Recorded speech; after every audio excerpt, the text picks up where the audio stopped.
for thousands of years. In the blazing heat of the Indian summer, the yogi Shivnath performs remarkable acts of penance in honor of Krishna. Shivnath has decided to forego the pleasures of mundane life and come into the fold of sadhus. Shivnath's ancestors have done similar penances here.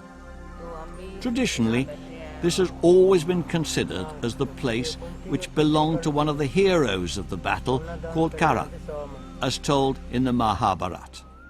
Ramprasad Birbal, who also lives here, finds many bones washed up from beneath the soil and believes that these belong to the warriors who perished in the battle. This Hindu tradition extends across the whole of Southeast Asia, from Thailand, Cambodia and Laos, right up to Java, Bali and Indonesia.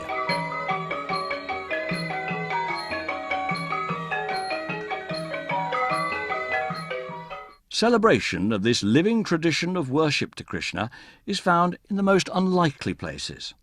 Here, in a dance studio in Leeds, Devika Rao, a dancer, performs in honor of Krishna.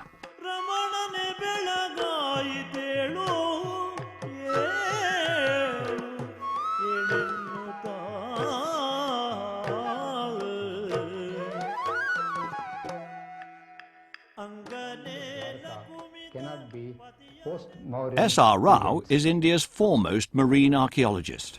When I demolished a modern building, some temple of Vishnu of 9th century came to light below the building. This prompted me to take further deeper excavation, and ultimately I came across a 15th century BC settlement. The Mahabharata document describes a beautiful city called Dwarka that was built by Krishna and is said to have been devoured by the sea. Modern-day Dwarka lies off the western coast of Gujarat, and even today people there celebrate the living tradition of Krishna worship. But what about Krishna's legendary city?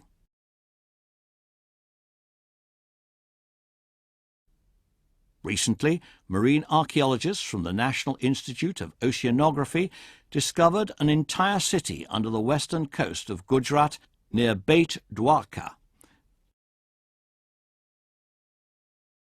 Dr. Rao and his team had finally found evidence that proved the existence of Krishna's city of Dwarka that was described as being flooded by ocean waters 36 years after the Mahabharata was written.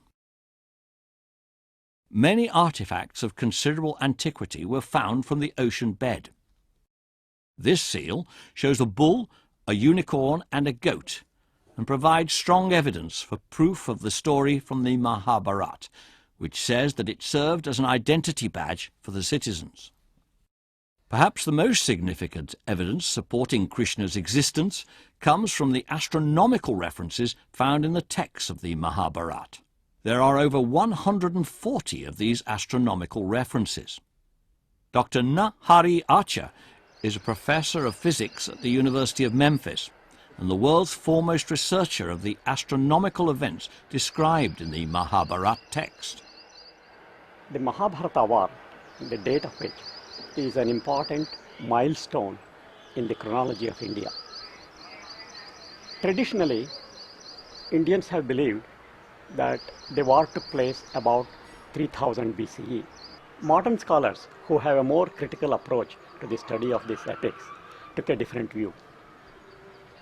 They did not believe the traditional view that the war took place so long ago, and they wanted to determine the date by using a variety of methods based on linguistics, methods based on archaeology, the genealogy lists in the Puranas, and methods based on astronomy.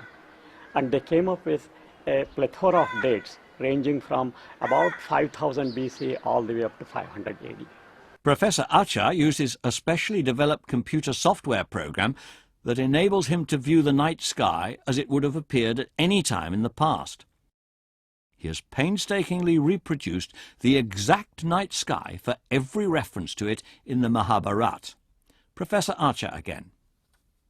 Turns out the types of astronomical phenomena referred to in the epic consist of muhurtas, tithis, and then eclipses, comets, and conjunctions of planets with different stars, and so on. In the Bhishma Parva, Vyasa meets with Dhritarashtra on the eve of the war and recites to him the omens that he has seen. These omens predict the imminent war between the Pandavas and the Kauravas, and the terrible events which will befall both the Kuru family and the general population. The most significant of these omens is the appearance of two fiery comets. Grahau tamraruna shikhau prajwalita ubhau. People generally take the word graha to represent a planet, but Vyasa here specifically represents graha simply means that any object which can grasp a star, and it can be a planet, a comet, or an asteroid. Here he specifically says that it's a comet because grahau tamraruna shikhau prajwalitau ubhau. The two grahas with blazing coppery red hair. No planet has blazing coppery red hair, it's only the comets which have that. So Vyasa specifically refers to graha, in comets as graha. Then I felt that convinced that the verses in Bhishma Parva are really not incoherent, inconsistent, contradictory, but in fact they form a very consistent set. Professor Acha has identified further astronomical references in two of the books of the Mahabharata, namely the Udyoga and the Bhishma Parvas. Again, these were regarded as omens of imminent disaster. These were when Saturn was at Aldebaran and Mars performed a retrograde motion near Antares. Now the astronomical events which are common to both Udyoga Parva and Bhishma Parva are these. Saturn is at Aldebaran. Mars has performed a retrograde motion at Antares. The lunar eclipse in the month of Kartika, which occurs at Pleiades, is followed by a solar eclipse near Antares. So I searched for the years between 3500 BCE to about 500 CE, a range of 4,000 years. In this, there are 137 such conjunctions where Saturn is at Aldebaran. Here we see Saturn's transit at Aldebaran.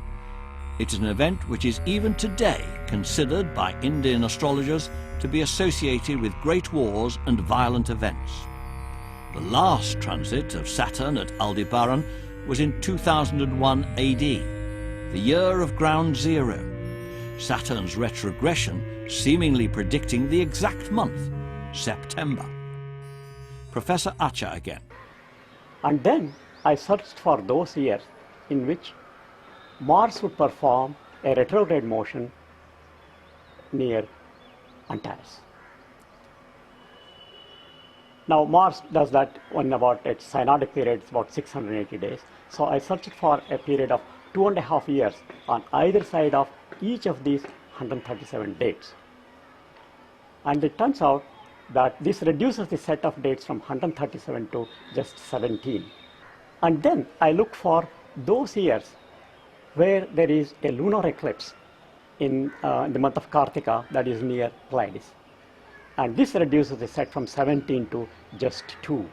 These 2 years identified by Professor Acha were 2183 BC and 3067 BC. I thought I could use the solar eclipse to eliminate one of those, but it turns out on both of these days, the lunar eclipse is followed by a solar eclipse which occurs near Antares. In 2183 BCE, the winter solstice occurs in the waning phase of the moon, Krishna Panchami.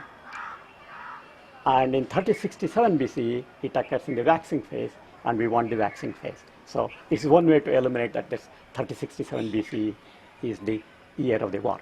For the 2183 BCE, to satisfy that 64 days between those two intervals, the war must have started on an Amavasya, or a new moon day. And we have definite information from the epic that the war did not start or could not have started on an Amavasya. because on the 14th day of the war, they break all rules of war. The war continues into night, and they break only when the moon rises and the wee hours of early in the morning. Now, if the war had started on an Amavasya, the 14th day would have been in the waxing phase, and the moon would rise early in the evening and not early in the morning. Moreover, a careful study of the epic yields data about a third eclipse in October 3067 BC, which follows the solar eclipse at an interval of 13 days, just as the epic describes. The evidence presented by Professor Acha overwhelmingly pinpoints 3067 BC as the year when the great battle described in the Mahabharata took place. Detailed examinations of the astronomical references mentioned in the Mahabharata show that they were based on real astronomical events that actually took place and are not a writer's imaginary description. Because the astronomical dates and events described in the Mahabharata have been authenticated by modern scientific method, it is reasonable to conclude that the Mahabharata itself is also a factual description of events that actually took place. In acknowledging this, we are bound to recognize that Krishna, one of the Mahabharata's principal characters, must have been based on a real person. If we also take into account the archaeological evidence, and that handed down by the Indian oral and living traditions, we are led to the inevitable conclusion that Krishna did actually exist. Whilst the evidence doesn't prove that he performed miracles or had supernatural powers, does clearly authenticate that there was a real person, a man of quite extraordinary powers called Krishna. The skeptics may be doubtful, but let a believer have the last word. I am like the lotus flower, and Krishna is like the sun.